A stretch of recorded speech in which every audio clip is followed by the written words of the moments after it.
Assalamualaikum warahmatullahi wabarakatuh. Selamat pagi semuanya. Melanjutkan kegiatan pembelajaran kita pada hari ini.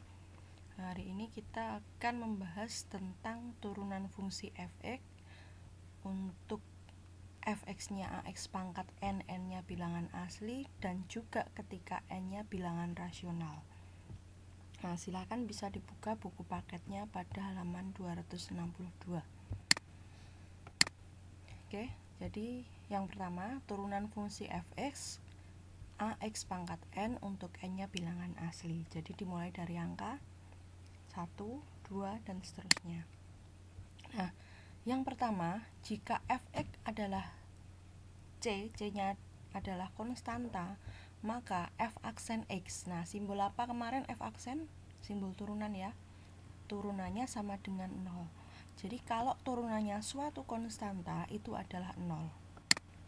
Yang kedua, jika f(x) adalah x pangkat n, maka turunannya adalah, nah ini pangkat n ya, n-nya turun di sini, n kali x. Nah, pangkatnya dikurangi 1, n-1.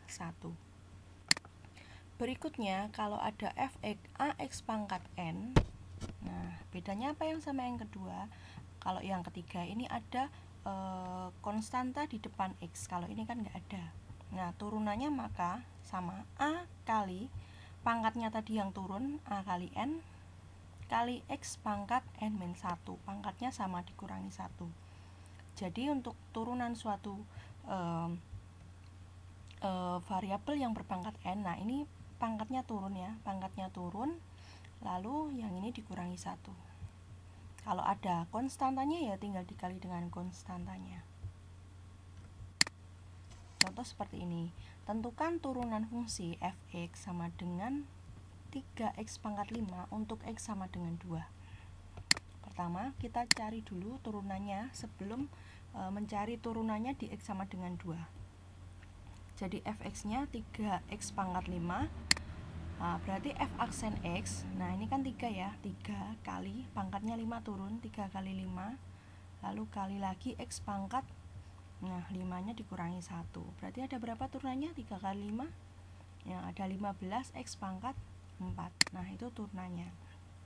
Ketika ditanyakan turunan fungsi f(x) untuk x sama dengan 2, ya sudah, berarti kita tulis di sini adalah f aksen 2. Nah, x-nya tinggal kita ganti dengan angka 2, berarti 15 kali 2 pangkat 4. Dia dapat 240. Oke, itu contoh yang pertama, bisa dipahami ya. Lalu selanjutnya ada turunan fungsi ax pangkat n, n-nya bilangan rasional. Bilangan rasional itu bilangan yang seperti apa sih? Nah bilangan semacam pecahan itu ya, bilangan rasional itu pecahan.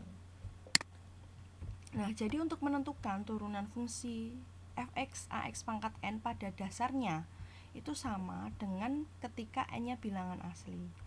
Ya, sama. Yang membedakan apa? Kita lihat ke contoh. Nah, jadi tentukan turunan fungsi f(x) sama dengan x kali akar pangkat 3 dari x. Nah, jadi ini bentuknya bentuk pangkatnya pangkat pecahan ya. Jadi gimana caranya? Sama, tapi kita kalau semacam ini ya kita ngerubah bentuk dulu ya. Oke, kita ngerubah bentuk dulu. Jadi ini kalau saya jabarkan f(x) sama dengan x kali akar pangkat 3 dari x, kalau saya ubah ke bentuk lain itu sama aja, ini sama ada x pangkat 1 ya, karena ini nggak ada pangkatnya. Lah, ini 3-nya ini punyanya akar sini. Kalau nggak ada angkanya, artinya adalah x pangkat setengah kalau akar itu ya. Tapi kalau di sini ada angka 3 ya berarti x pangkat 1/3. Ya, jadi x pangkat 1 kali x pangkat 1/3. Perkalian suatu bilangan ya, perkalian suatu konstanta, suatu variabel, perkalian suatu variabel.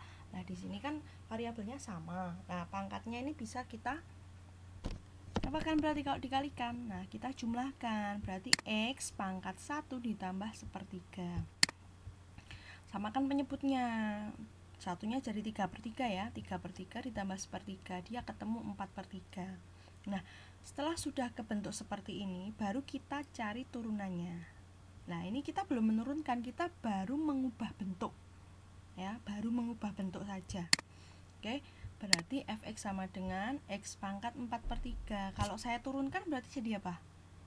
4/3 x pangkat. Nah, 4/3 dikurangi 1. Ya udah, tinggal kita hitung biasa. Ternyata di sini 1/3. Bu, seperti ini aja apa gimana? Nah, seperti ini bisa, tapi kan nanti misal soalnya pilihan ganda, kalian bisa ngubah ke dalam bentuk lain. Di akar kan juga bisa toh, dikembalikan lagi. Berarti 4/3 kali akar pangkat 3 dari x itu adalah turunan dari fungsi fx sama dengan ini. Bisa dipahami ya?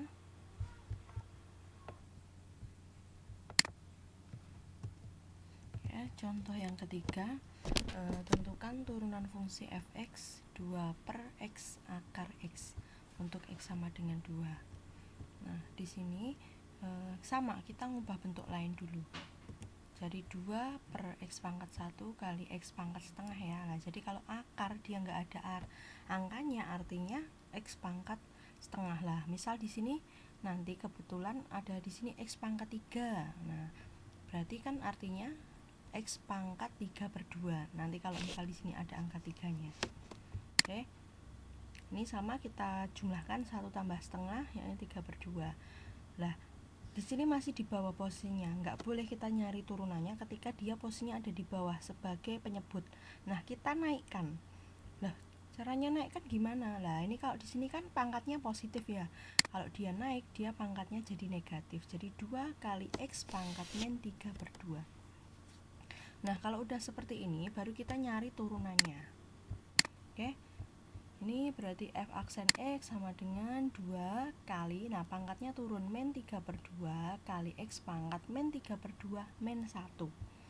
Ya, kalau ini kita hitung, ini kan bisa kita coret-coret ya. Jadi tinggal min 3 x pangkat min 3/2 dikurangi min 2/2, dia dapat min 5/2. Oke, setelah udah diturunkan, nah ini kan bilangan negatif, kita kembalikan lagi ke bawah. Jadi min 3/x pangkat 5/2. Lah, x pangkat 5/2 ini kalau mau dijadikan akar lagi juga bisa. Berarti min 3 per x. Nah, ini boleh kita pecah jadi x kuadrat 2 atau 2 sama setengah. Kan 5/2 kan 2 setengah ya, boleh. X pangkat 2 sama x pangkat setengah juga boleh. Mau jadikan akar dalam satu akar juga bisa. Nah, ini kalau saya ubah ke bentuk lain, yakni min 3/x kuadrat akar x.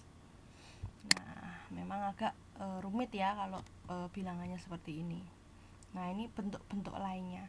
Lah, tadi kan ditanyakannya f aksen 2 ya, turunan ketika x-nya sama dengan 2. Ya udah, kalau udah ketemu f aksen x, kita nyari f aksen 2, x-nya tinggal diganti 2. Sudah selesai. Nah, seperti itu. Lah, ini masih ada lagi kan penyebutnya, dia ada akarnya. Jadi tidak boleh. Jadi harus kita rasionalkan. Cara merasionalkannya gimana? Ya, kita kalikan akar 2 per akar 2. Kalau misal di sini ada akar 3, ya dikali akar 3 per akar 3. Oke, 2 kali akar 2, 3 akar 2. Lalu akar 2 kali akar 2 kan 2 ya, berarti 4 kali 2. Nah, diperoleh seperti ini. Min 3/8 akar 2. Oke, semoga nanti kalian nggak banyak ketemu soal yang semacam ini ya, karena rumitnya kita ngubah bentuk dulu, kita turunkan, diubah bentuk lagi. Jadi kerjanya hampir 3 kali. Oke, ini untuk latihannya ada 5 soal. Silahkan bisa kalian coba. Ini nomor 1, 2, 3 gampang sekali ya. Jadi cepat nanti mengerjakannya ya. Yang agak panjang nomor 4, 5 karena kita harus ngubah bentuk dulu. Oke. Sekian pembelajaran kita pada hari ini, semoga bermanfaat. Kurang lebihnya mohon maaf. Wassalamualaikum warahmatullahi wabarakatuh. Selamat pagi semuanya.